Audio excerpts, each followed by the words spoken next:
Alguns pontos fortes da economia são comumente levantados. É o mercado, muito grande, né? Uma economia diversificada, com uma base, vamos dizer, industrial sólida historicamente, menos sólida ultimamente, uma agricultura muito forte, um mercado interno bastante robusto e significativo.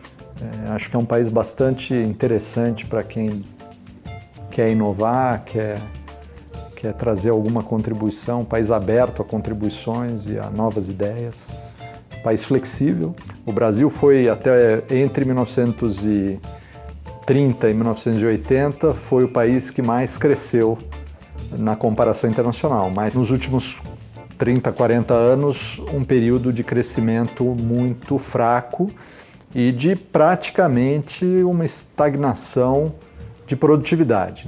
O grande desafio brasileiro hoje é a educação e a produtividade. Então, de certa forma, é um momento bastante interessante porque nós estamos, talvez, iniciando um período de reformas que tem uma chance de mudar essa dinâmica que vigorou nas últimas 3 décadas. A reforma da Previdência, de fato, é a reforma fundamental, porque ela tem a importância de estabilizar as contas públicas. A despesa previdenciária e salarial do Estado brasileiro compõe a maior parte do orçamento, e a Previdência, ao reduzir o risco fiscal, contribui para que o período mais recente de juros baixos se perpetue. Nós temos outras reformas que são fundamentais. Uma é a questão tributária. O Brasil tem um sistema tributário realmente que é impeditivo para o crescimento da produtividade. A reforma que está em pauta hoje é no sentido de aproximar o Brasil do padrão internacional de tributação, mas uma melhoria da estrutura tributária pode ter um grande impacto em favorecer a produtividade. Hoje, um dos grandes problemas é nós temos 13 milhões de desempregados e, pior, uma situação de subemprego, né, de precariedade. Nós temos também um problema porque para o Brasil não é fácil embarcar hoje numa política de estímulos fiscais, porque tivemos um desequilíbrio orçamentário grande, ainda temos, já um déficit. Porém, a boa notícia é que nós temos um amplo espaço para afrouxamento monetário. Então eu diria que talvez o caminho de menor resistência hoje para estimular a economia seja de fato uma política monetária extremamente frouxa, como nós nunca tivemos no Brasil. Se antes o custo de capital era muito alto, hoje o que nós observamos é que o mercado de capitais e o setor privado, tendo em vista já a convergência dos juros para níveis baixos, tem amplo interesse em investir em infraestrutura, que é um segmento com um potencial de gerador de empregos brutal.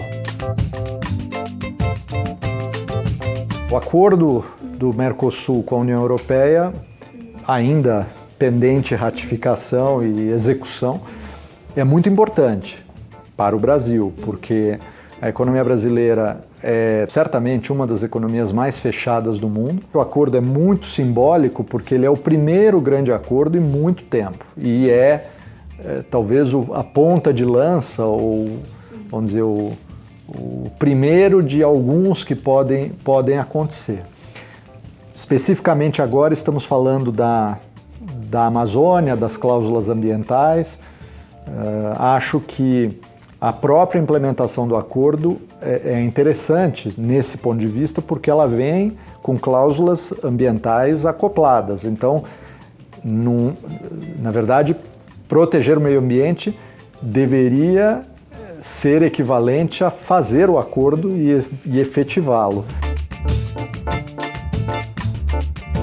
Eu diria que o país está exatamente no momento de transformação e crescimento. Há vários segmentos atrativos, né? O Brasil é extremamente competitivo na parte de agricultura e pecuária, mas eu diria que hoje há uma certa efervescência em setores de inovação. A gente observa um ecossistema, uma comunidade de venture capital, de fintechs, né? De investimentos em startups e em vários segmentos bastante ativo, que o ambiente para investimento em empresas nascentes, com foco em tecnologia, com foco em disrupção, com foco em modernização de padrões de negócios e de processos, é bastante intenso.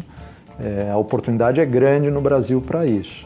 O que nós observamos é praticamente todos os fundos de venture capital com alguma presença internacional estão aqui, de alguma maneira, e o tamanho dos investimentos está crescendo.